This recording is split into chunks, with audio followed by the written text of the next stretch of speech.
Hello from Bournemouth. Good afternoon. Wonderful to see all colleagues, and I've been watching this marathon of presentations from very early in the morning, and I think this is probably some of the most serious panels we've heard from the last few months, and the optimism that's coming out. And now we're kind of realizing that COVID is here to stay, and somehow we need to kind of deal with that, especially before we get the vaccine and to get the escape card. This is the panel that we are talking about digital tools and how digital and technology are going to help us get out of there. My good friend Ismail has left me right at the end, so it's kind of a few people are watching us, but we've got an extremely well-informed panel that we're going to have a nice conversation. Let me introduce colleagues. Jayant Kolla, from founder and a partner of Convergence Catalyst and Sensate Technologies in India. Fuentes Díaz, chairman and founder, Tourism Optimizer Transform. I guess, Diego, you are in Spain? Yes, we are in Spain. Fantastic. Cuthbert Ncube, who is the chairman of the African Tourist Board and the chief executive officer of Kolla Group. And my good friend and collaborator, and I miss her dearly, Daniela Wagner, who is the director of the International Partnership for Jacob Media Group. And also I've got to mention your PATA role as well. So wonderful panel. Thank you very much for joining us. We are running a little bit out of time, so I've asked you to be sharp and to the point with all the answers.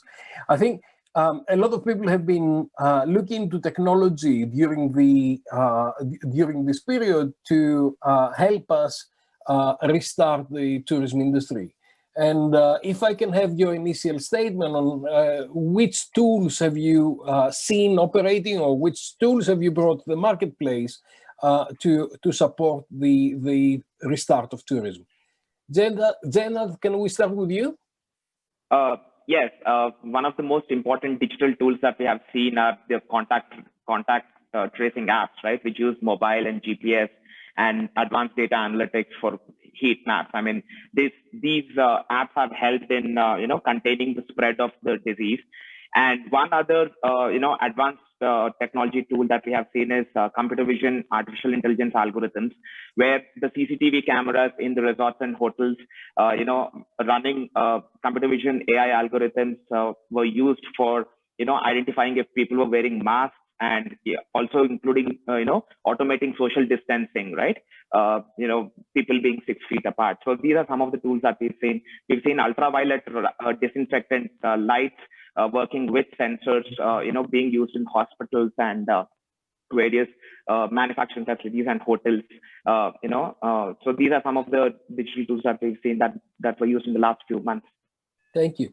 Diego, I hear that you brought some very interesting technologies to the market. Would you like to explain to us? Yes, of course. Yes, of course. First of all, I want to thank the organization for giving us the opportunity to be here today, and especially in these difficult times for everyone and for tourism.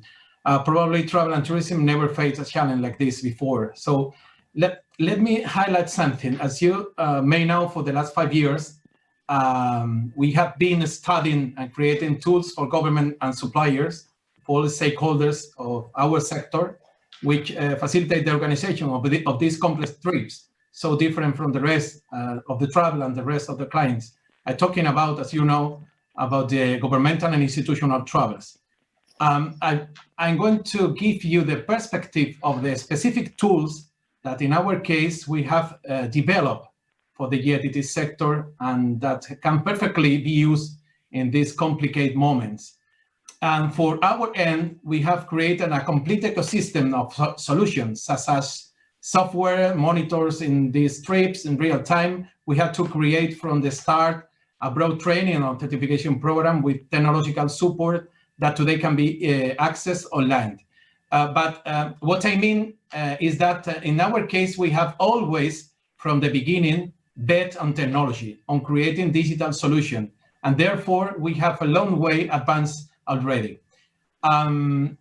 In general, during the last few months, technology has been present, especially by video conferences, to which somehow we all had to get used to becoming a key part of our daily lives. In any case, in these complicated moments, what is really important is that the people must be aware of the fact that technology and remote solution had come to stay, and they must coexist in every job, in every sector, whatever it is. So where we must work on creating sustainable and much more digital model, and I'm sure that we will make it. But especially tourism cannot be waiting for a miracle vaccine, because we are not sure if it will finally arrive, and overall, because when it does, it may no longer a sector to save. So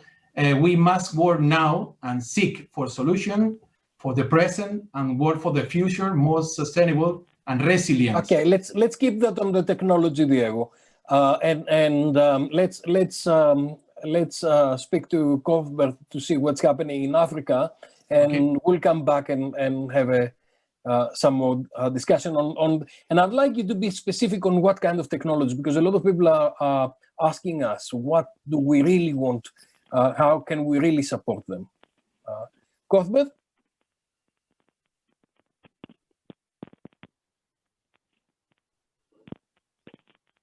I think we cannot hear you. He's on mute.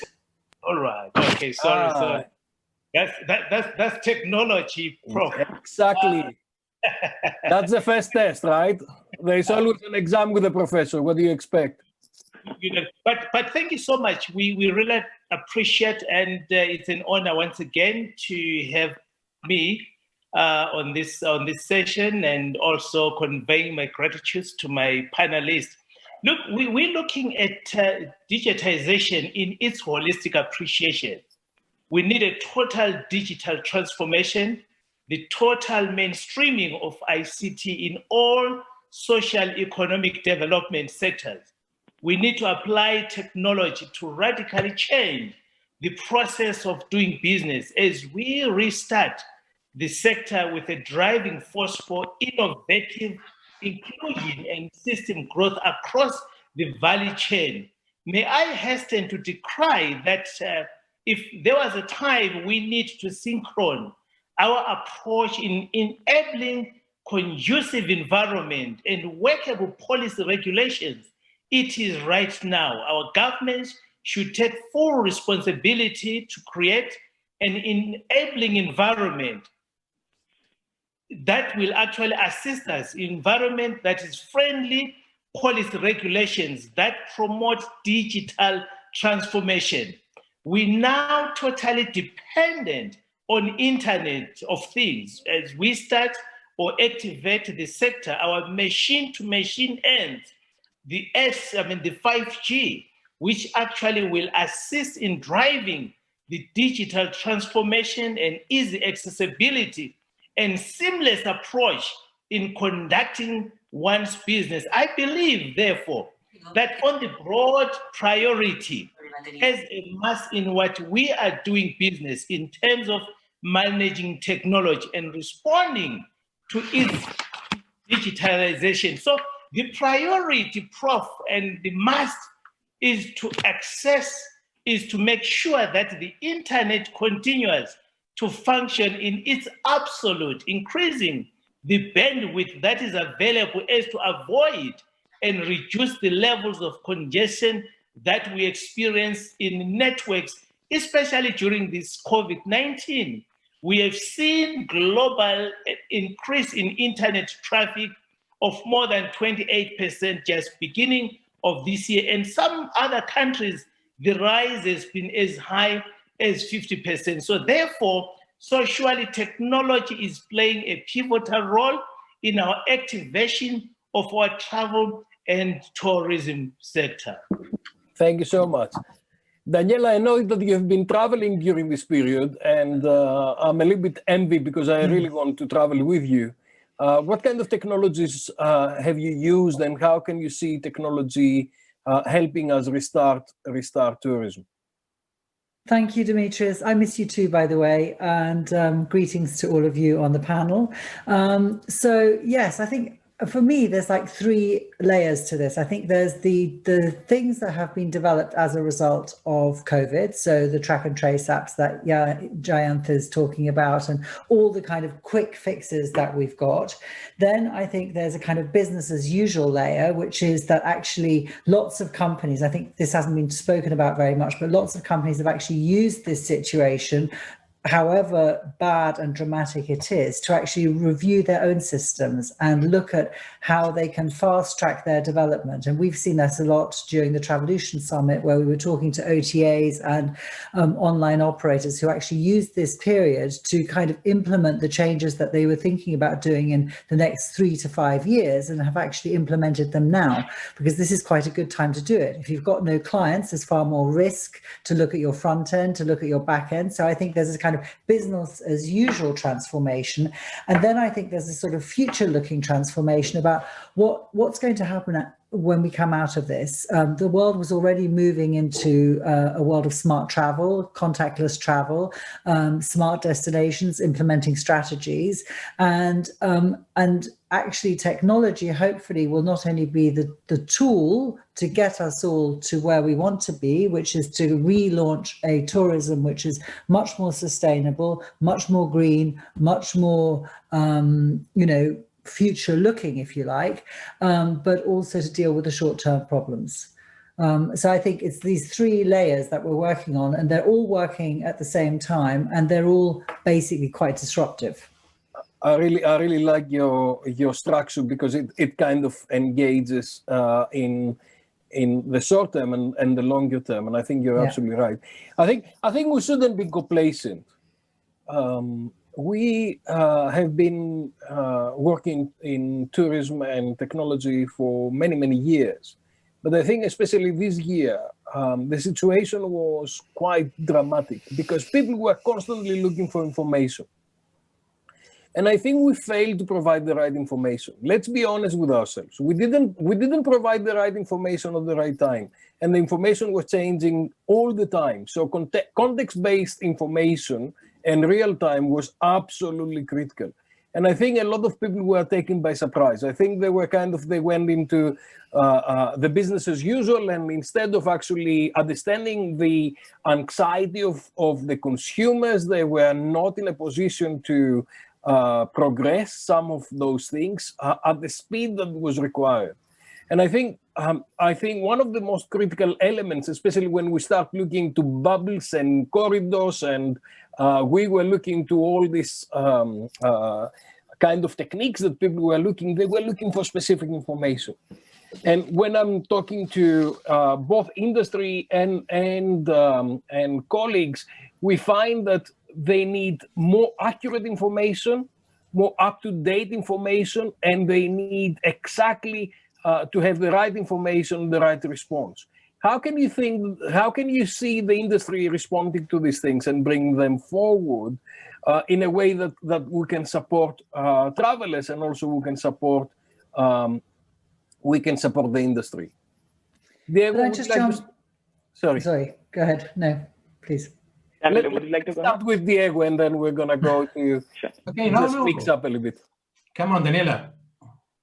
Okay, no, I was just going to say that I somewhat agree with you, but I think that actually lots of companies did do the best that they possibly could to communicate under the circumstances. So, for example, with one of my hats on Travel Weekly Group, we launched a restart and recovery hub early on for destinations, because one of the things that we saw was that destinations had all these changing rules and regulations. Nobody really knew what would happen. How were you allowed to visit a country? Were you allowed to visit it? What would happen when you arrived? How was the immigration process? What were the social distancing norms, and so on? So we actually launched specifically for destinations back on the beginning of June, a restart and recovery hub where they could explain to travel agents, who at that time were the only people that consumers actually trusted, what the situation was in that country. And we've allowed those destinations to continually update their information, which sometimes changes on a weekly basis, as we can see from the news. Or the daily, and exactly. so, or on a daily basis, and that, I think that's been very helpful. And we've had huge online demand for news and information throughout the group. So I think you're right, and everyone could have done a better job, but a lot of people were taken by surprise. And look at the way that operators were able to deal with things. There was so much pressure on companies who were having to deal through call centers, which had 120 times the volumes that they had before. People were dealing with a very difficult situation. And Absolutely, and nobody come out. That. But I think those people who were prepared to understand the real time and the need to actually respond in real time and have an agile and smart system which was using all kinds of artificial intelligence, whatever else, to collect information and relay information, those people did much better than others. Absolutely. Yeah. Sorry. Diego? Okay, so I agree with you, with Daniela. So I think that we must work hard to implement technological tools that apply and solve the needs and each sector, and as you say, to find real-time solution. I really don't think that we can generalize and the use of just one key tool to help us to move forward. Obviously, the video conferences and as we have mentioned before, will be part of our lives, but we must keep in working to find which tools are the most suitable to our needs, to the needs of each sector. For me, it's time to change. Training and technology will become the perfect vehicles to get adapted to the new reality. But it's time, this is my opinion, to reinvent ourselves. Reinvent ourselves. For example, in our case, we have already done it, adapting our products and our business model to a new reality. We are not talking about theory, we are talking about reality. So without living, and we have created product that helps countries directly. For example, this is my sector, a program to help governments on the COVID situation, tools to help governments in real time. We must get adapted to the situation. Okay. And need to reinvent ourselves. Let me ask Jan to contribute to this discussion. Bye. When you talk about the tools that are required for context-based information, right? The tools, already exist. I mean, a combination of mobile, GPS technologies and data analytics. Okay, if they work in sync, they can actually provide real-time context-based information at every individual traveler level. But having said that, there also exist challenges, and the challenges are at the enterprise software levels, right? I mean, each of these industry players in the value chain themselves, okay, work on, they have their own individual software platforms, okay? Yeah. Maybe, Prof, if I could... Jens, we lost you for a minute. Okay. Okay. Cuthbert? Yes, Prof. If I could just come in, look, we have seen a disintegrated approach, especially within the service providers. We have realized that the tendency of operating and working, they are working in silos, whereby they view digital knowledge as a competitive advantage rather than a public advantage and an opportunity to transform the whole tourism value chain. So we have seen the enhancement of cross-border trade through the value of economic transformation enhanced by the digitalization, new opportunities for digital as new growth sector, that COVID-19 is opening up as one of the traditional leading sectors.